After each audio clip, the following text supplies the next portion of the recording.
June 24th.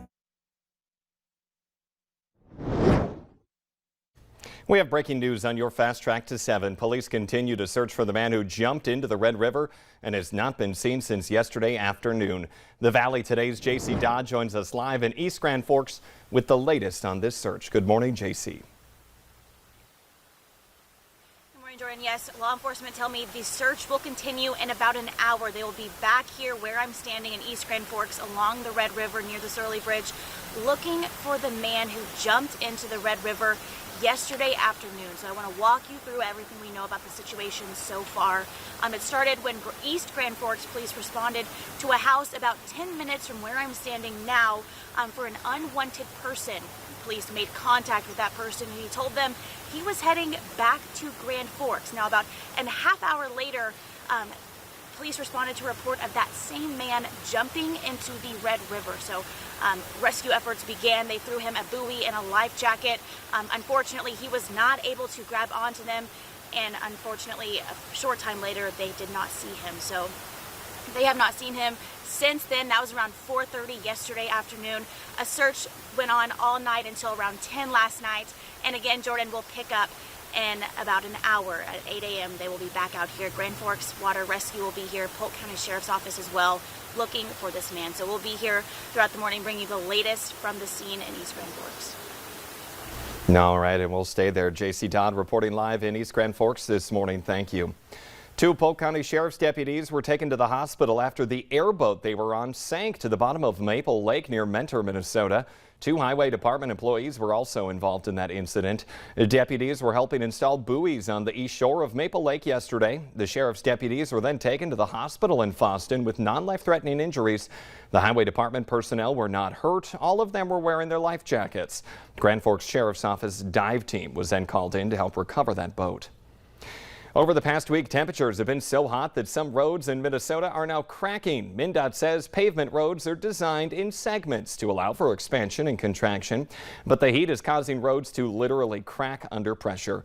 The roads that you see right there are from Waseca County. State transportation authorities went on social media to warn drivers to approach those affected areas slowly and with caution.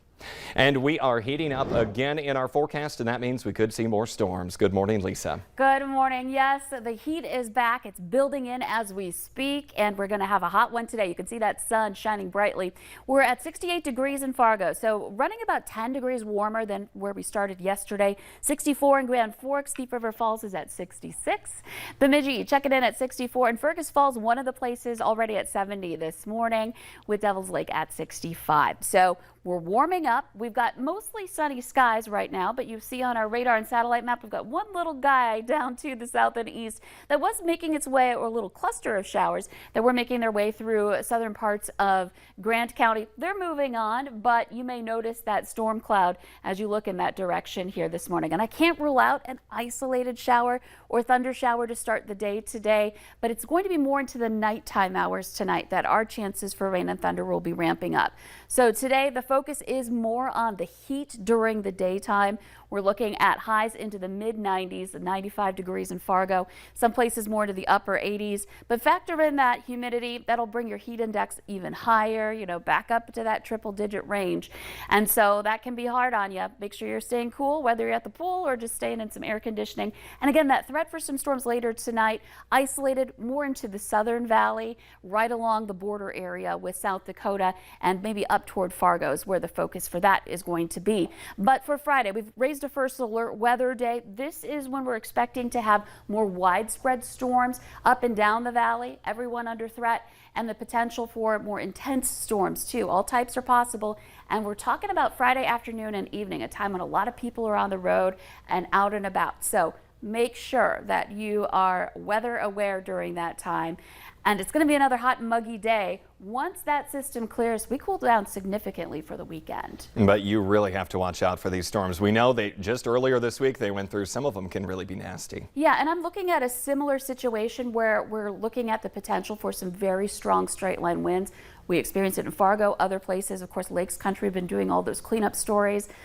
Unfortunately, that's an area that may see another round of it, so you want to be prepared for it to come. All right, Lisa, thank you this morning.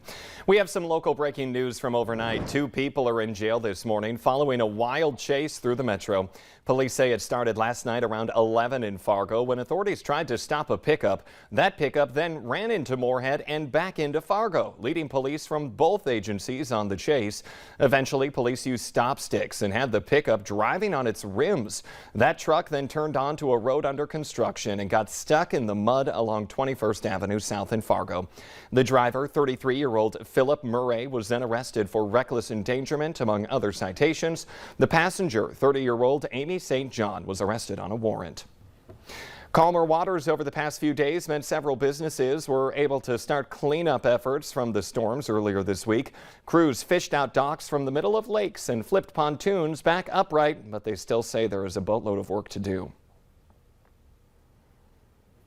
We're looking at almost 6,000 pounds of lift and boat that essentially just caught a gust and snapped into.